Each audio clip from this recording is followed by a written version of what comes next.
بسم اللہ الرحمن الرحیم الحمد للہ نحمده ونستعینه ونستغفره ونؤمن به ونتوکل علیہ ونعوذ باللہ من شرور انفسنا ومن سیئات اعمالنا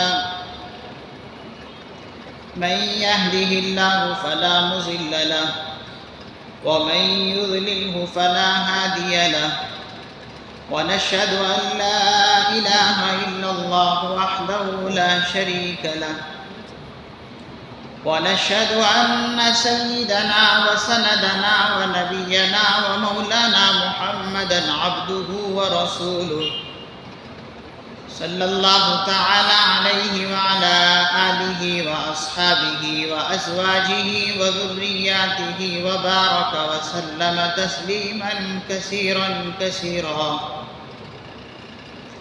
اما بعد فاعوذ باللہ من الشیطان الرجیم بسم اللہ الرحمن الرحیم اقرأ باسم ربک الذی خلق خلق الإنسان من علق اقرأ وربك الأكرم صدق الله مولانا العظيم وقال النبي صلى الله عليه وسلم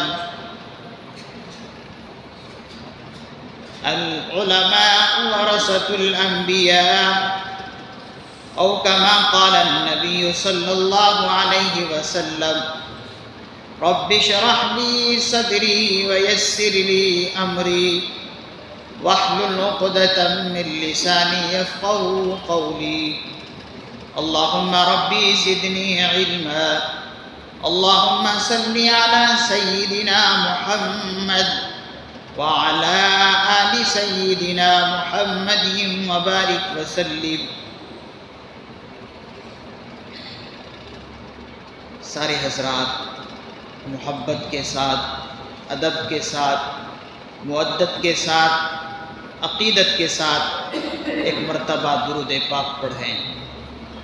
اللہم صلی علی محمد النبی الامی وعلی آلہ وسلم تسلیما. حاضرین گرامی،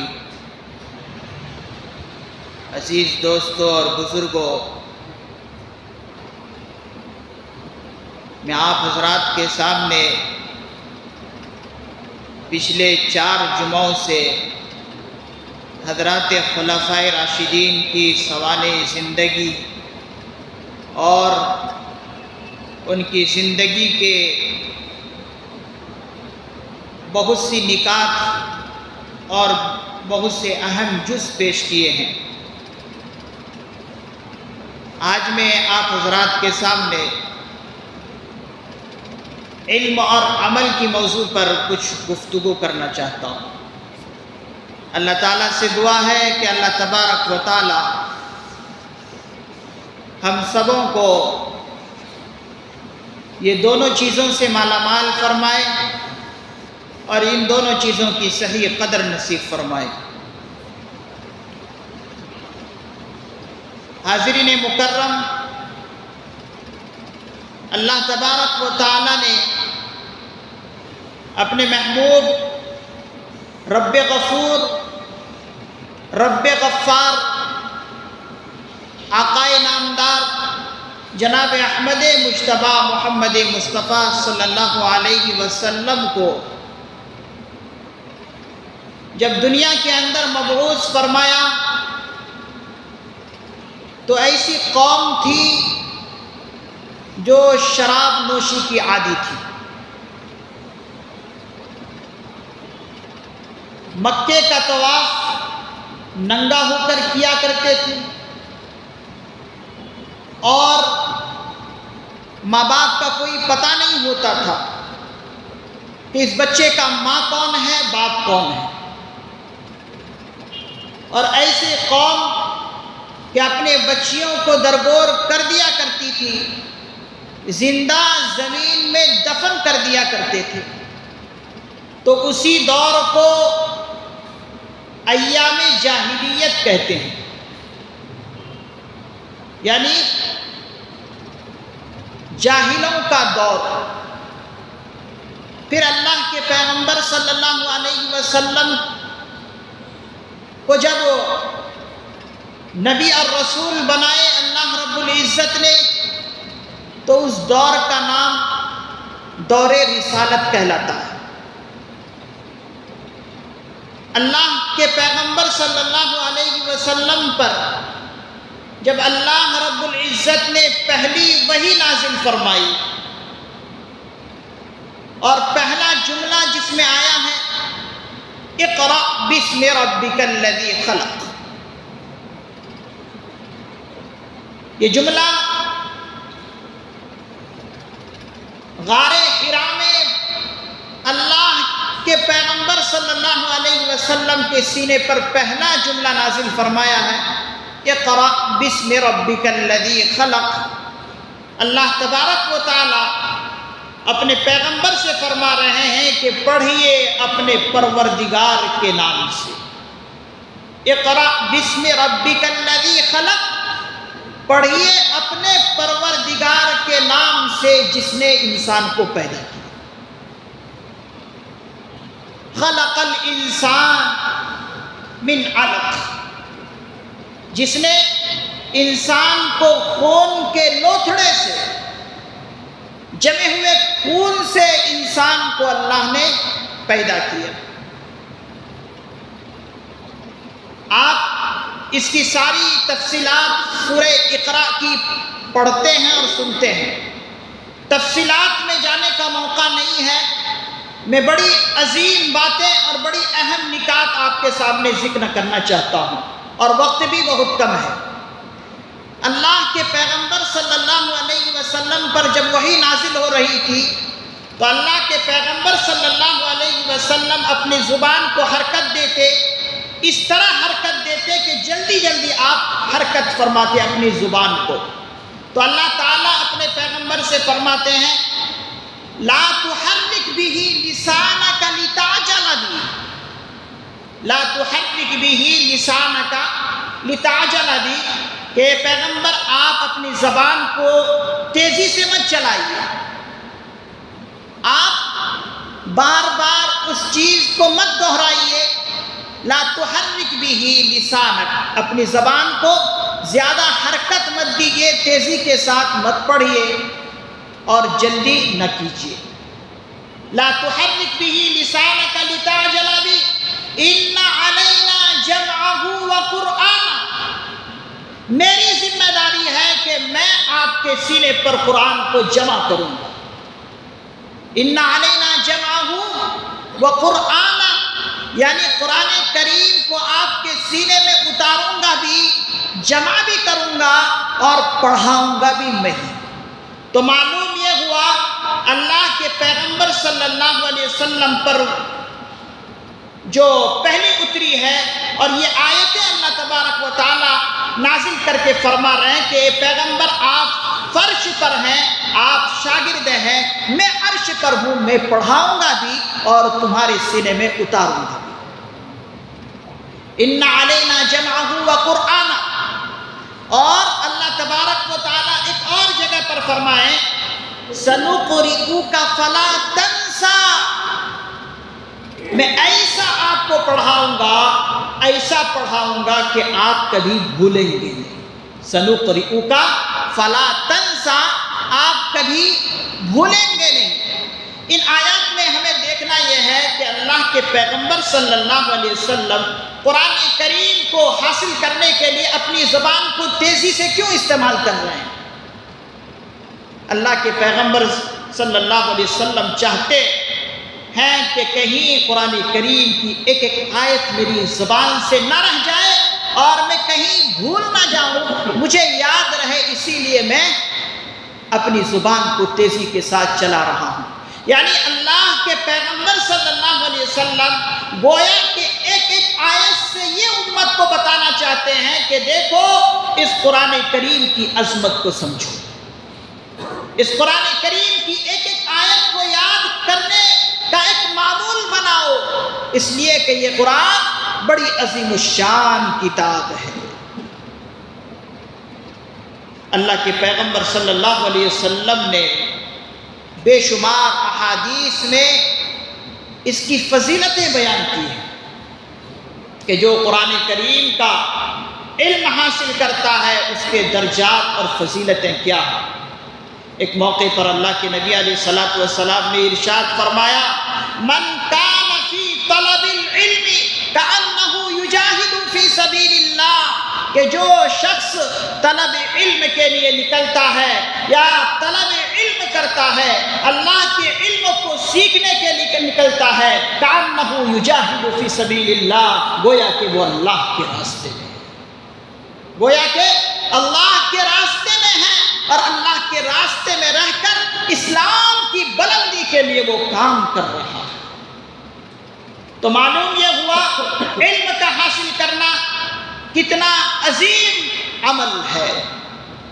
اسی لیے تو اللہ کے نبی علیہ السلام نے ایک موقع پر بڑی وضاحت کے ساتھ ارشاد فرمائی ہے کہ طلب العلم فریضۃ علی کل مسلم و مسلمہ، کہ ہر مرد، ہر عورت، ہر بچہ، ہر بچی پر علم کا حاصل کرنا فرض ہے۔ اور ایک موقع پر علم کے حاصل کرنے کی فضیلت پر ارشاد فرمائے ہیں اللہ کے پیغمبر صلی اللہ علیہ وسلم، من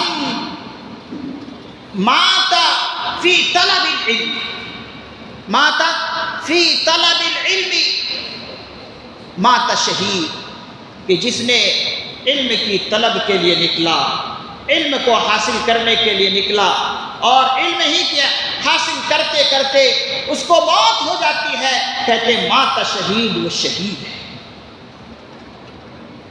ان ساری کی ساری احادیث سے ایک وضاحت کے ساتھ یہ بات پیش آتی ہے کہ علم کا حاصل کرنا بڑی اہم ذمہ داری ہے، اور بالخصوص علم کو حاصل کرنے کے بعد علماء کی ذمہ داری زیادہ بڑھ جاتی ہے۔ اسی لیے علماء کی فضیلت میں اللہ کے نبی علیہ السلام نے ایک موقع پر فرمایا، مثل العالم والجاہل کمثل الحی والمیت، عالم اور جاہل اس طرح ہے، عالم ایسا ہے جیسے کہ بینا، دیکھنے والا، اور ومثل الجاہل کالضریب، ایسا ہے جیسے کہ نابینا۔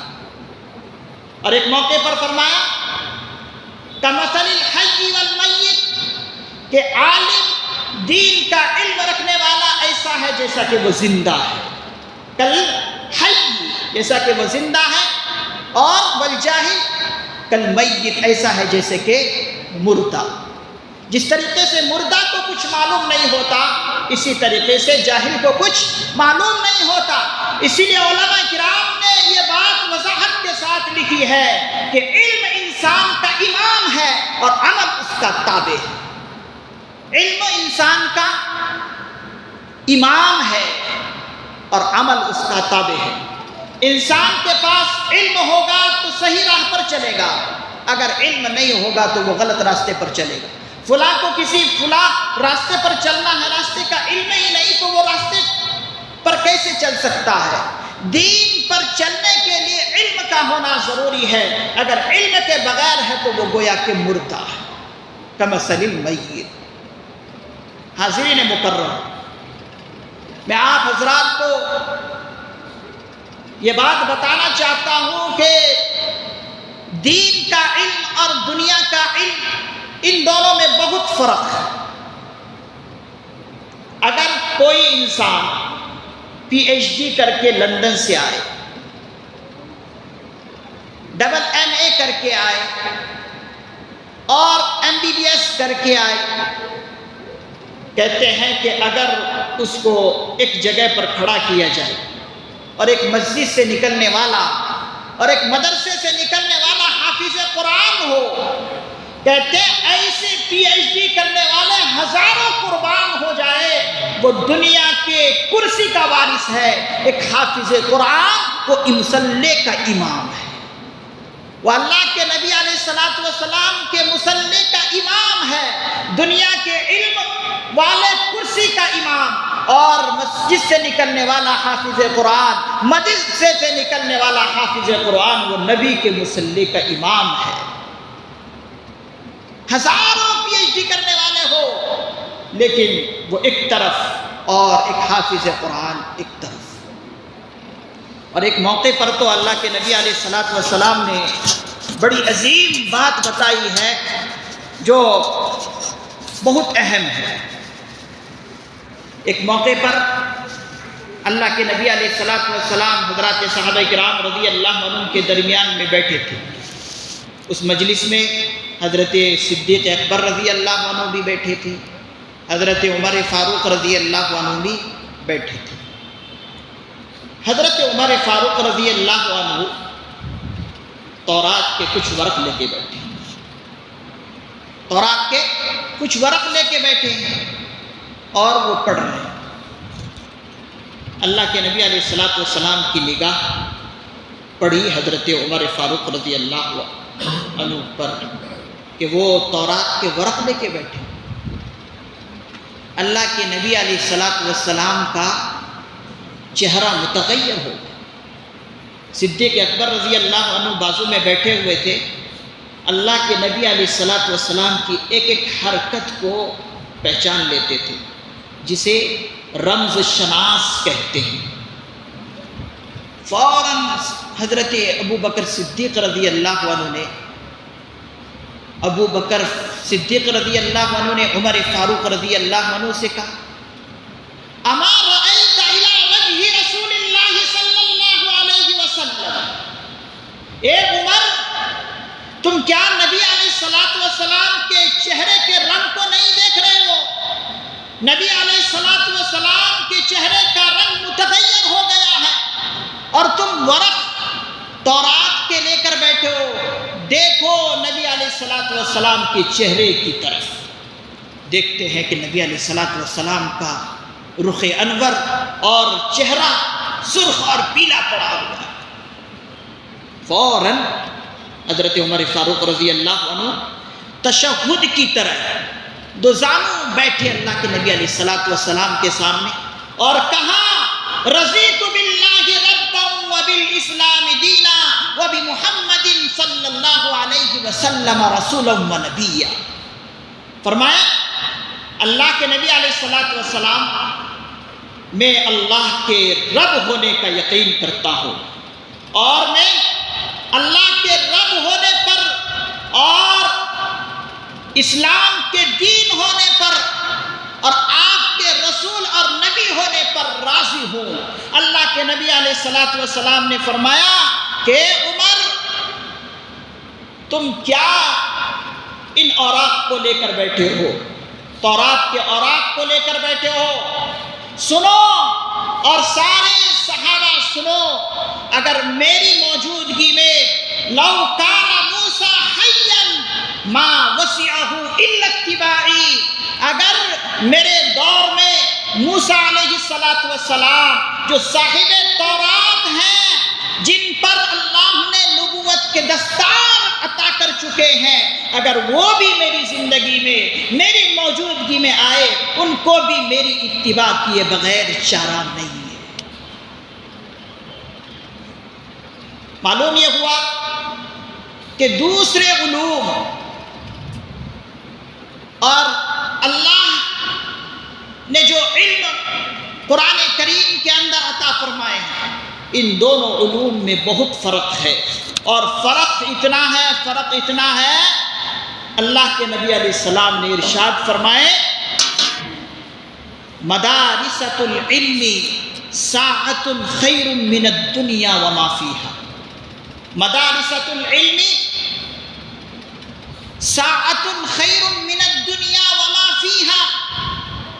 اللہ کے دین کے علم کے لیے دین کی تلاش میں بیٹھنا دنیا وما فیہا سے بہتر ہے۔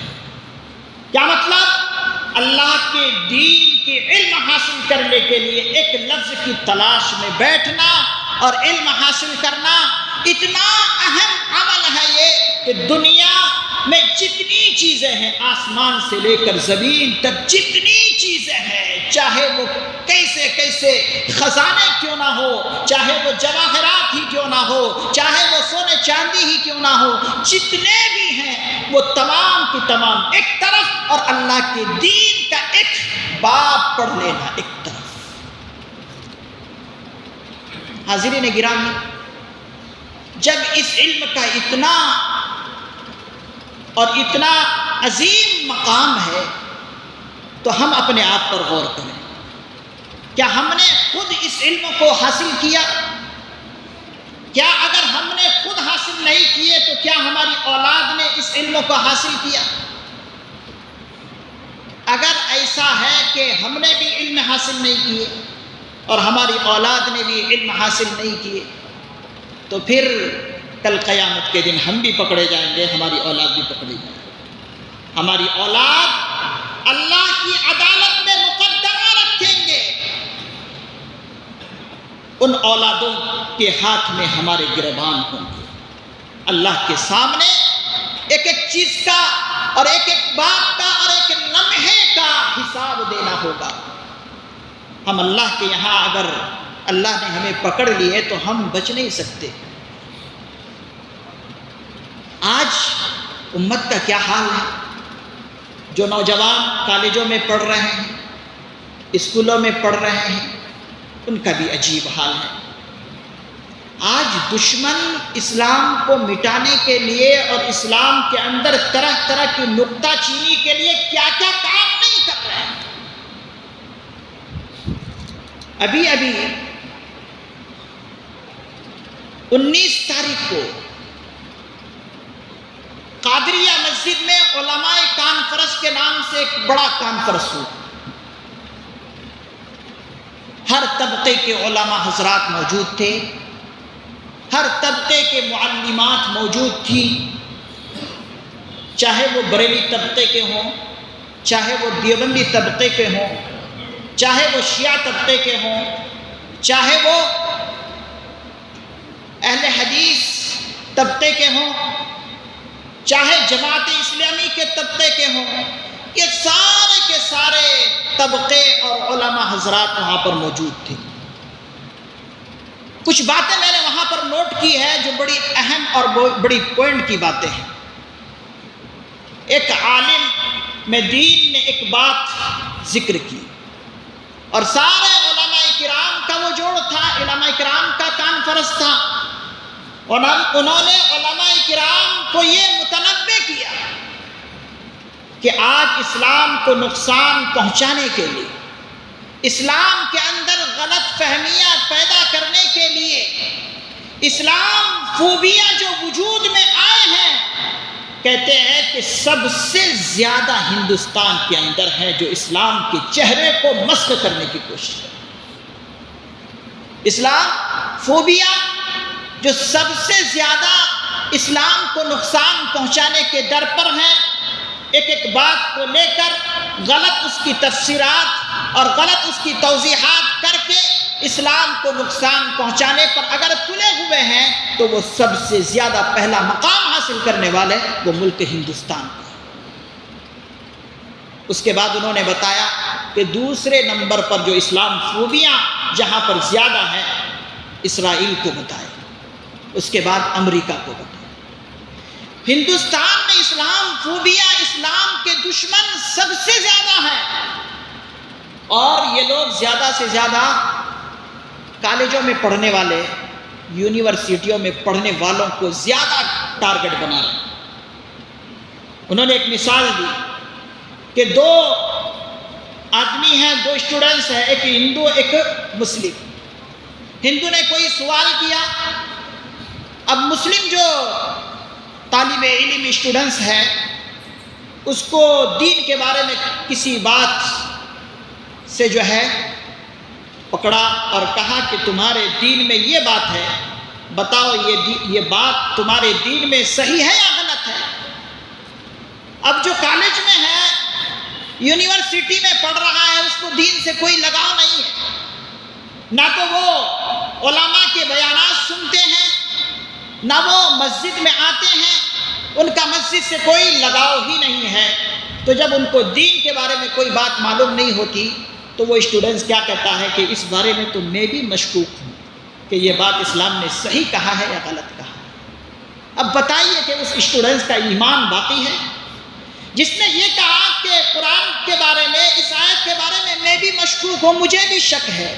اسلام نے اگر یہ بات کہے ہیں اور اللہ کے پیغمبر نے اگر یہ بات کہے ہیں تو مجھے بھی اس میں مشکوک ہے، تو بتائیے اس کا ایمان کہاں ہے؟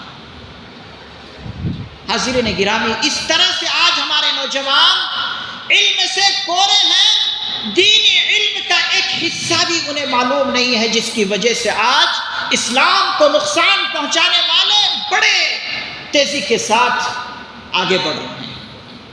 آج ضرورت ہے کہ ہم علم حاصل کریں اور قرآن کریم کا علم حاصل کریں، احادیث مبارکہ کا علم حاصل کریں، مسجدوں میں آئیں، مسجدوں میں حلقے بنا کر بیٹھے، جو محلے کا کوئی پڑھا لکھا ہے، دینی علم حاصل کر رکھا ہے، اس کو لے کر مسجد میں بیٹھیں اور ہر نوجوان کو گروہ در گروہ کر کے بیٹھائیں اور ان سے بتائیں کہ اسلام اس بارے میں یہ کہتا ہے، تمہارا اگر کوئی شک ہے تو بتاؤ، تمہیں اگر کسی آیت پر اعتراض ہے تو وہ بتاؤ۔ تو اس طرح سے اگر مسجد کے اندر حلقے بنا کر دینی باتیں کہی جائیں گی اور علم سکھایا جائے گا، تب جا کر جو ہے یہ ہماری مسجدیں مدنی مسجد نبوی صلی اللہ علیہ وسلم کی مسجد کا نمونہ بن سکتی ہے۔ اور اسلام پر اگر کوئی اعتراض کرے تو ڈنکے کی چوٹ پر کھلم کھلا ہمارا نوجوان، ہمارا اسٹوڈنٹس اس کو جو ہے جواب دے سکتا ہے۔ آج یہ ساری چیزیں پسے پشت ڈال کر دنیا دنیا دنیا دنیا۔ حاضرین گرامی، دنیا میں کیا ہے؟ چند دن کی زندگی ہم بھی گزار رہے ہیں، وہ بھی گزار رہے ہیں۔ اگر ہم صحیح گزاریں گے تو آخرت میں ہمیں کامیابی ہے، صحیح زندگی نہیں گزارے تو ہماری ان کی حالت ایک ہے۔ من کان یرید حرث الآخرۃ نزد لہ فی حرثہ ومن کان یرید حرث الدنیا نؤتہ منہا۔ اس آیت مبارکہ میں فرمایا کہ جو انسان دنیا کے لیے سوچتا ہے اور دنیا ہی کے لیے بنا رہتا ہے تو دنیا میں سے ہم اس کو اتنا ہی دیتے ہیں جو اس کے مقدر میں ہے، لیکن آخرت میں اس کا کچھ نہیں ہے۔ اور جو آخرت کے لیے کام کرتا ہے تو اللہ تعالیٰ ارشاد فرما رہے ہیں کہ ہم ان کو دنیا میں بھی دیں گے اور آخرت میں بھی دیں گے۔ تو ہمیں آخرت کو سنوارنا ہے، ہمیں دنیا کو اتنے سنوارنے کی ضرورت نہیں ہے۔ میں نے بتایا اگر کوئی کروڑ پتی ہے، ہزاروں کاریں رکھنے والا انسان ہے، ہزاروں حکومتوں کے بادشاہ بنے ہوئے ہیں، وہ اس قابل نہیں کہ نبی علیہ الصلوۃ والسلام کے مصلی پر کھڑا ہو۔ ہاں، ایک حافظ قرآن ہے، مسجد سے حفظ کر کے نکلا، مدرسے سے حفظ کر کے نکلا، اللہ نے ان کو یہ مقام دیا ہے کہ وہ نبی کے مصلی پر کھڑے ہو کر بڑے بڑے بادشاہوں کو نماز پڑھا سکتا ہے۔ تو ان تمام چیزوں میں آج ہمارے یہاں بہت زیادہ کوتاہی ہے۔ اگر ہم ان کوتاہیوں کو دور کریں گے تبھی جا کر جو ہے ہماری آنے والی نسلیں بھی اور اب کی جو نسلیں ہیں تبھی جا کر جو ہے اپنے ایمان کو بچا سکیں گے۔ میں آپ کو کیا بتاؤں، ابھی میں نے ایک کتاب کے اندر ایک کارگزاری پڑھی، 70 سال کا بوڑھا ہے، 70 سال کا کمزور اور ضعیف انسان ہے۔ اس سے پوچھا گیا کہ بتاؤ ذرا کلمہ کیا ہے تمہارا، تم جو 70 سال کے بوڑھے ہو، مسلمان ہو، بتاؤ تمہارے نبی نے تمہیں کیا کلمہ سکھایا۔ وہ بوڑھا کلمہ جب پڑھتا ہے تو سن کر جو ہے آنکھوں میں آنسو آ جاتے ہیں۔ اس سے پوچھا گیا بتاؤ تمہارا کلمہ کیا ہے، تو وہ کلمہ 70 سال کا بوڑھا کیا پڑھ رہا ہے، لا الہ الا اللہ محمد پاک رسول اللہ۔ نعوذ باللہ، لا الہ الا اللہ محمد پاک رسول اللہ پڑھ رہا، 70 سال کا بوڑھا ہے۔ اور آج ہماری مجلس میں ایسے ایسے لوگ ہیں جنہیں دعائے قنوت تک یاد نہیں، نماز پڑھ رہے ہیں دعائے قنوت یاد نہیں ہے، سماعت سے یاد نہیں ہے۔ ارے حاضرین گرامی، مسلمانوں پیارو، آپ آقا کے غلام ہو اور آقا کا غلام ہو کر تمہیں آقا کا کلمہ تک یاد نہ آئے تو تم کس طرح مسلمان؟ تم اللہ کے یہاں اللہ کے پیغمبر کو جا کر کیا منہ دکھاؤ گے؟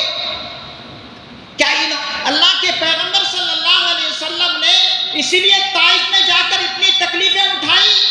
علماء لکھتے ہیں کہ 3 میل تک نوجوانوں نے ان کو پتھر مارے اور خون سے شرابور کر دیا.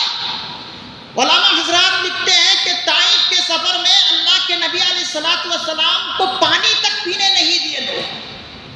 گھروں کے بازو میں آ کر بیٹھ جاتے تو سایہ تک لینے نہیں دیے. کیا اس پیغمبر کے لیے اتنی بھی تمہاری ذمہ داری نہیں ہے کہ ان کا کلمہ صحیح پڑھو اور اپنی نسلوں کو بھی صحیح پڑھاؤ؟ تو میں نے بتایا کہ آج سب سے زیادہ ہندوستان میں اسلام فوبیا کے دشمن ہیں اور ان دشمنوں کا مقابلہ ہمارے نوجوانوں کو کرنا ہے. علم کے ذریعے سے کرنا ہے، عقل اور تدبیر سے کرنا ہے. قرآن کریم کی ایک ایک آیت کو لے کر انہیں سمجھانا ہے. قرآن کریم سے نہیں سمجھ میں آتا، عقلی دلائل سے انہیں سمجھانا ہے. یہ کام علماء کے ساتھ ساتھ نوجوانوں کا کام ہے. علماء تو اپنی ذمہ داری نبھاتے آ رہے ہیں اور قیامت تک نبھاتے رہیں گے، لیکن علماء کا ساتھ دینا ان نوجوانوں کا کام ہے. علماء کی ذمہ داری ہے، جیسے کہ اس کانفرنس میں بھی بتایا، علماء امت کے لیے ایسے ہیں جیسے اعضائے جسم کے لیے عظیم اعضاء جسے دماغ کہتے ہیں، دل کہتے ہیں. اگر انسان کے دماغ اور دل خراب ہو جائے تو انسان کا دھڑ جو ہے ختم ہے. اسی طریقے سے اگر علماء غلط راہوں پر جائیں گے تو امت بھی خراب ہوں گی. اسی لیے علماء اعضائے جسم کے عظیم اعضاء کی طرح ہیں.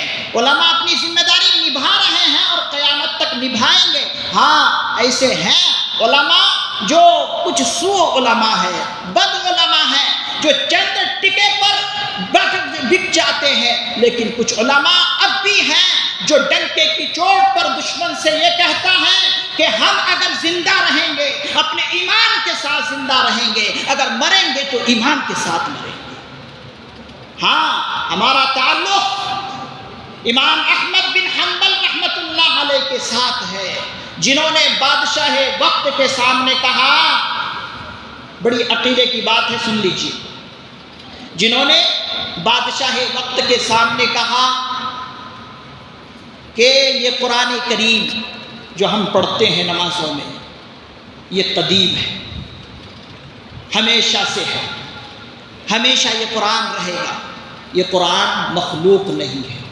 جیسے ہم مخلوق ہیں، یہ قرآن کریم مخلوق نہیں ہے. اگر ہم قرآن کریم کو مخلوق مان لیں تو پھر قرآن کریم کا حادث ہونا، ختم ہونا لازم آئے گا. تو اس لیے قرآن کریم کیا ہے؟ مخلوق نہیں ہے بلکہ قدیم ہے. جس طریقے سے اللہ تعالی ہمیشہ سے ہے، یہ کلام اللہ بھی ہمیشہ سے ہے. یہ بات بادشاہ وقت کے سامنے حضرت امام حضرت امام احمد بن حنبل رحمت اللہ علیہ نے کہا تو حضرت امام احمد بن حنبل کے ہاتھوں اور پیروں میں ہتھکڑیاں مار دیے، لیکن تب بھی کبھی نہیں کہا کہ یہ قرآن مخلوق. ہمیں یہ بات ماننا ہے اور آپ سب اپنے عقیدے میں رکھیے کہ یہ قرآن مخلوق نہیں ہے بلکہ قدیم ہے. جب سے اللہ تعالیٰ ہے اس وقت سے ہے، اور جب تک اللہ تعالیٰ رہیں گے اور ہمیشہ سے رہیں گے تو یہ قرآن کریم بھی ہمیشہ رہے گا. یہ عقیدے میں بات رکھنی ہے. حاضرین گرامی، میں آپ حضرات سے بڑی ادباً گزارش کروں گا کہ آپ علم دین کی طرف تھوڑا سا جو ہے متوجہ. آپ اپنی اپنی مساجد کو، جہاں جہاں آپ رہتے ہیں، اپنے محلوں کو، اپنی مساجد کو مسجد نبوی کا نمونہ بنائیں. اور ایک بات کانفرنس میں انہوں نے یہ بھی ذکر کی، بڑی عظیم بات ہے کہ اگر آج ہم دشمنوں کو اپنے قریب لانا چاہیں تو سب سے پہلے پوائنٹ کی بات یہ ہے کہ ہم اپنا عملی نمونہ پیش کریں. آج ہمارے پاس عملی نمونہ نہیں ہے. کچھ ہوتا ہے مودی صاحب کو گالیاں دیتے ہیں، کچھ ہوتا ہے دشمن کو گالی دیتے ہیں، کچھ ہوتا ہے یہودی کو گالی دیتے ہیں. سب جانتے ہیں کہ معاشرہ خراب ہے لیکن گالیاں ان کو دیں گے. لباس ہو بولیں گے لباس انہوں نے اتارا. ارے بھائی انہوں نے اتارا، انہوں نے ایجاد کیا تو تم تو ان کو دشمن سمجھتے ہیں، تو پھر ان کا لباس چھوڑو. عیسائیوں کا کام ہے، انہوں نے ایجاد کیا، تم پھر کیوں باندھتے ہو، تم کیوں لگاتے ہو ٹائی، نکال دو۔ تو عزیزان گرامی، جب تک ہم عملی نمونہ بن کر لوگوں کے سامنے، دشمنوں کے سامنے نہیں آئیں گے، اس وقت تک ہمارے جو ہے مشکلات حل نہیں ہونے والی۔ اس لیے ضرورت ہے کہ ہم اپنے آپ کو عملی نمونہ بنا کر دنیا کے سامنے پیش کریں، انشاءاللہ دنیا قدم ٹیکنے پر مجبور ہو جائے۔ اللہ تعالیٰ سے دعا ہے اللہ تبارک و تعالیٰ ہم سبوں کو قرآن و احادیث پر صحیح عمل کرنے کی توفیق نصیب فرمائے اور عملی نمونہ دنیا کے سامنے پیش کرنے کی توفیق مرحمت فرمائے۔ وما علینا الا البلاغ، سنت و صفات۔